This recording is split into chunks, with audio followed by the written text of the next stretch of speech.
మన విశ్రాంత అగ్రపీఠాధిపతి మహాఘనత వహించినటువంటి మలవరపు ప్రకాష్ గారు ఇక లేరు అన్నటువంటి వార్త నాకు వ్యక్తిగతంగా ఎంతో దిగ్భ్రాంతికి గురిచేసింది.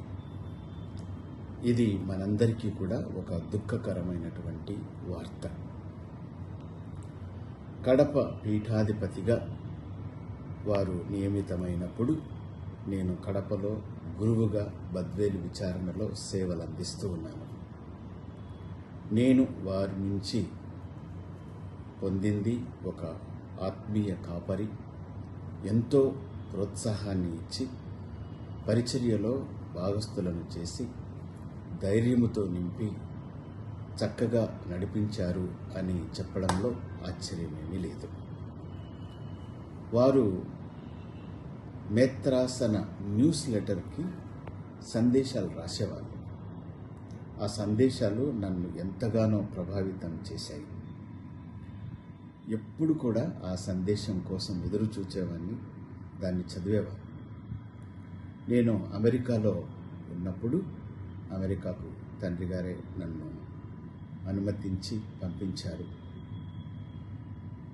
అక్కడ కూడా ఈ న్యూస్ లెటర్లు కొన్నిసార్లు సాఫ్ట్ కాపీలో వచ్చేటివి, కొన్నిసార్లు వచ్చేటివి కాదు. తండ్రి గారికి ఫోన్ చేసి తెప్పించుకొని మరీ ఆ యొక్క సందేశాలను చదివేవాడిని. ఇది గురువులకు ఒక మార్గదర్శకంగా మా పరిచర్యలో నాకైతే వ్యక్తిగతంగా ఉపయోగపడింది. వారి సేవలు కడప పీఠాధిపతిగా, విజయవాడ మేత్రానులుగా, ఏలూరు మేత్రాసనానికి పాలనాధికారిగా, అలాగే విశాఖపట్నం అగ్రపీఠాధిపతిగా మరియు శ్రీకాకుళం పరిపాలనాధికారిగా వారి యొక్క సేవలు ఎంతో గణనీయమైనవి.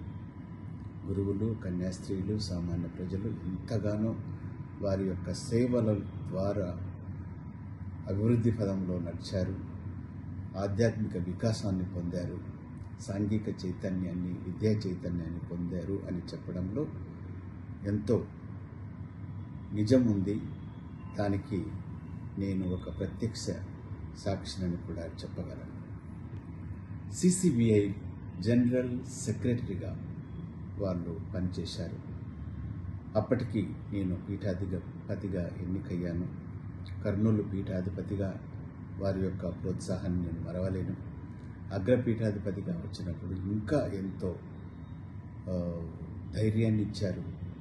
ఎన్నో విధాల నాకు సలహాలు ఇచ్చి ఈ విధంగా మనం ఉండాలి, ఈ విధంగా మన పరిపాలన ఉండాలి, వీఆర్ ద ఫాదర్ ఫిగర్ కాబట్టి ఆ విధంగా మనము మన గురువులను, రిలీజియస్ను, సామాన్య ప్రజలను నడిపించాలి, వారికి ఒక ఆదర్శం ఇవ్వాలి అని చెప్పి ఎంతగానో ఆయన యొక్క మాటలు నాకు ధైర్యాన్ని ఇచ్చాయి, మంచిగా నడిపించాయి.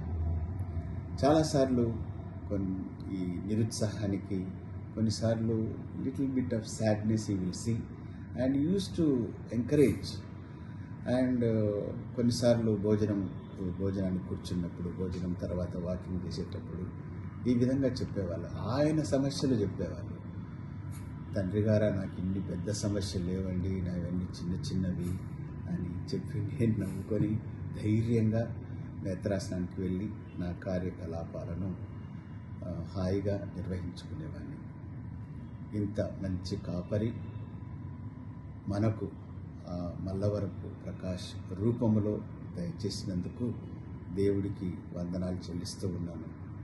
భగవంతుడు ఆయనకు తన మహిమకరమైనటువంటి మోక్ష ప్రాప్తిని, ఆత్మవిశ్రాంతిని దయచేయాలని నేను ప్రార్థిస్తూ ఉన్నాను. మనమందరం కూడా ప్రార్థన చేద్దాం. ఆయన యొక్క ఆత్మను తండ్రి దేవునికి అర్పించి నిత్య విశ్రాంతిని దయచేయునట్లు మీ ప్రార్థనల కోసం నేను కూడా ఆహ్వానిస్తూ, may God bless all of us. May God also bless our Archbishop Emeritus Mallavarapu Prakash.